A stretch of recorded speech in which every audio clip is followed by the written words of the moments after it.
નમસ્કાર. વિશેષ ન્યૂઝની વિશેષ રજૂઆત દિનેશ સિંધોનો સીધો સવાલમાં. આજે શિક્ષક દિવસ ઉપર મારો સરકારને સીધો સવાલ છે કે સરકારી શાળાઓમાં શિક્ષકોની ભરતી ક્યારે કરશો? આ સવાલ તમને વારંવાર કરવામાં આવી રહ્યો છે. જે લોકો પરીક્ષાઓ આપીને શિક્ષક બનવાની આશાએ તમારી સામે આંખ માંડીને બેઠા છે, આ લોકો તમને વારંવાર સવાલ કરે છે.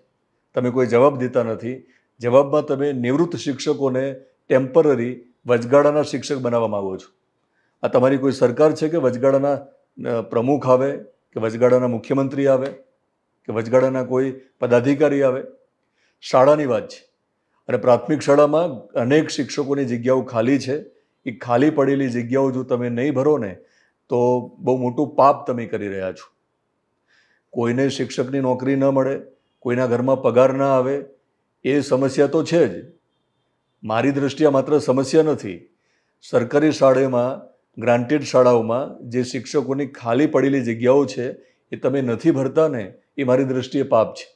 એટલા માટે કે પ્રાથમિક શિક્ષકો જ નહીં હોય, એની સામે વિદ્યાર્થીઓને ઓછા શિક્ષકોમાં ભણવાનું હશે તો પ્રાથમિક શિક્ષણ એટલે કે પ્રાથમિકતામાં જ જો નહીં મળે અને પ્રાથમિક શાળામાં જ્યારે એમનો પાયો નબળો રહેશે તો આવતીકાલનું જે ભારત છે, આવતીકાલના ભારતના જે નાગરિકો છે, એમની પ્રાથમિક શાળામાં જ જો ગુણવત્તાવાળું શિક્ષણ નહીં મેળવે તો આ પાયા ઉપર તમે ઇમારત જે બનાવવા માગો છો એ ઇમારત ક્યાંથી ટકશે? તો મારો સીધો સવાલ એ છે કે શિક્ષકોની ભરતી તમે ક્યારે કરવાના છો? બહુ ઝડપથી જવાબ તમારે આપવો જોઈએ. ચૂંટણી હમણાં છે નહીં એવું તમે માનીને બેઠા છો. ચૂંટણી આવે ત્યારે પણ તમારું કશું કોઈ જ બગાડી શકતું નથી એવું તમને હવે લાગવા માંડ્યું છે. એટલા માટે ગુજરાતમાં ઘણા વર્ષોથી ટેટ-ટાટની પરીક્ષા આપીને અને વારંવાર પરીક્ષા આપીને ઘણા બધા લોકો રાહ જોઈને બેઠા છે. આ બધા શિક્ષિત બેરોજગારો છે. એમના આંસુ તમે જુઓ છો કે મને ખબર નથી. તમે જાડી ચામડીના થઈ ગયા છો, તમારા પેટનું પાણી હલતું નથી. પરંતુ આ લોકો રાત દિવસ મહેનત કરે છે, ટેટ-ટાટની પરીક્ષા આપે છે એ આશાએ કે સરકાર હમણાં ભરતી કરશે અને સરકાર ભરતી કરશે તો અમે શિક્ષક બની જઈશું.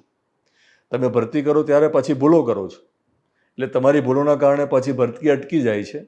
એટલે જે લોકો એકવાર પરીક્ષા આપી હશે એને શિક્ષક બનવાનો મોકો મળતો નથી, એમને શિક્ષક બનવું જ છે એટલે ફરી પાછી તૈયારી કરવાની પરીક્ષાની. તો પરીક્ષા લેવાનું બંધ કરો.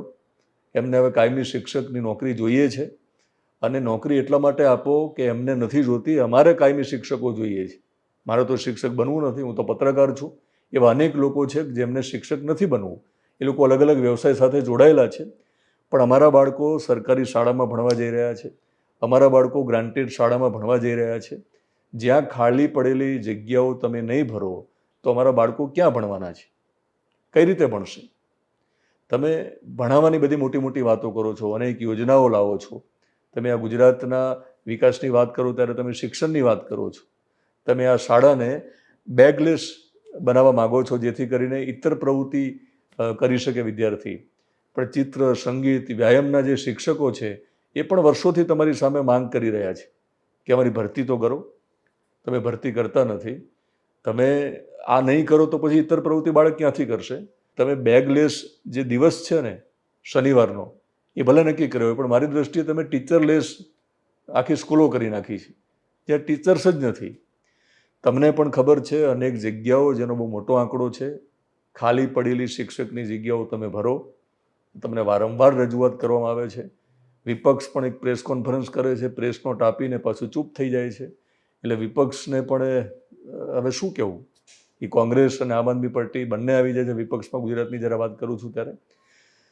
શિક્ષકોની ખાલી પડેલી જગ્યા જો તમે નહીં ભરો તો મને ચોક્કસ એવી ખાતરી છે કે ગુજરાતને બહુ મોટું નુકસાન જઈ રહ્યું છે. જે નુકસાન ભવિષ્યમાં આપણે બધાએ વેઠવું પડશે. શિક્ષકો વગર બાળકોને ભણાવવા મુશ્કેલ છે અને ખાલી પડેલી જગ્યા એટલા માટે ભરવાની જરૂર છે કે એ બધા ક્વોલિફાઈડ ટીચર્સ હશે. જે લોકોની તમે ભરતી કરશો એ બધા ક્વોલિફાઈડ ટીચર્સ હશે, કારણ કે એ પ્રકારનું ભણીને આવ્યા હશે. કેટલીક શાળાઓમાં ન છૂટકે અનક્વોલિફાઈડ ટીચર્સને રાખવામાં આવે છે. મોટાભાગની પ્રાઇવેટ સ્કૂલમાં બધું જોવા મળે છે. ત્યાં તો નુકસાન છે જ વાલીઓને, પણ સરકારી શાળામાં કદાચ કોઈ બાળકને ભણાવવાની ઈચ્છા હોય વાલીઓને તો પણ શું કરે? અનેક ગામો આપણે જોયા છે કે બાળકોની સંખ્યા વધારે હોય, ઘણા બધા વર્ગ હોય, એ વર્ગની વચ્ચે માત્ર એક જ શિક્ષક હોય છે. તો એ શક્ય નથી. તમે જ્યારે ભરતી મેળો કરો છો તમારા પક્ષમાં કોઈ કાર્યકરોને જોડવા હોય તો તમે ભરતી મેળો કરો છો, તો શિક્ષકોની જગ્યા તમારે કાયમી ભરવી પડે.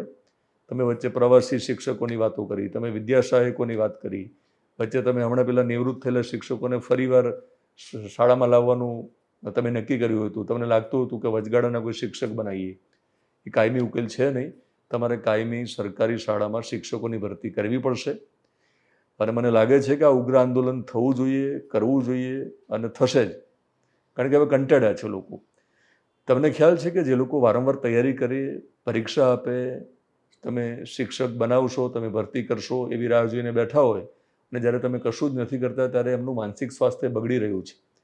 અનેક યુવાનો ડિપ્રેશનનો ભોગ બની રહ્યા છે. અનેક યુવાનોને સામાજિક પ્રશ્નોનો સામનો કરવો પડી રહ્યો છે. ક્ષમતા હોવા છતાં, એમને લાયકાત હોવા છતાં તમે જ્યારે ભરતી નથી કરતા ત્યારે સામાજિક ઘણા બધા મુદ્દાઓ વિકરાળ બની રહ્યા છે. કેટલાક યુવક યુવતીઓ ના લગ્નની જ્યારે વાત આવે છે ત્યારે આ મુદ્દે પણ લગ્ન થતા નથી, ખાસ તો યુવકોના. આ બહુ મોટી સમસ્યાઓ છે જે તમને દેખાતી નથી.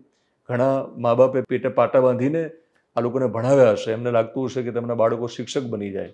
તો એમને મહેનત કરી છે, આ લોકોએ મહેનત કરી છે, અને શિક્ષક બનાવવાની વાત આવી ત્યારે તમે હાથ અદ્ધર કરી દીધા છે. તો શિક્ષક હોય તો વિદ્યાર્થીને સજા કરે. હવે તમને તો સજા પણ કોણ કરે? અને તમને ખ્યાલ છે કે તમને સજા હમણાં કોઈ કરી શકે એમ છે નહીં. એટલા માટે જ કદાચ તમે આ કાયમી ભરતી નહીં કરતા હોય. પણ 2027નું ઇલેક્શન આવે છે, ચૂંટણી નજીક છે. ચૂંટણી આવે અને તમને કોઈ સજા કરે, પ્રજા સજા કરે, એ પહેલાં મારી અપેક્ષા એ છે કે તમે શિક્ષકોની કાયમી ભરતી છે એ કરો. અને હું આશા રાખું છું કે મારે ફરીવાર આ પ્રકારનો કોઈ વિડીયો ન બનાવવો પડે. ઝડપથી તમે નિર્ણય લેશો. અને જો તમે નિર્ણય નહીં લો તો વારંવાર આ માંગ કરતો રહીશ. અને કાયમી શિક્ષકોની ભરતી ન થાય ત્યાં સુધી જરૂર લાગે તો અભિયાન પણ કરીશ. દિનેશ સિંધવનો સીધો સવાલ તમને કેવો લાગ્યો તે કોમેન્ટ બોક્સમાં તમે લખશો. તમારે કોઈ સવાલ પૂછવા હોય સરકારને, સંસ્થાને કે વ્યક્તિને, તો તમારા વતી હું સવાલ પૂછીશ. કોમેન્ટ બોક્સમાં તમે સવાલ લખીને મોકલી શકો છો. યુટ્યુબમાં જોતા હોય તો આપણી યુટ્યુબ ચેનલને તમે સબસ્ક્રાઈબ કરશો. ફેસબુક પેજ અને ઇન્સ્ટાગ્રામમાં જોતા હોય તો ફોલો કરશો.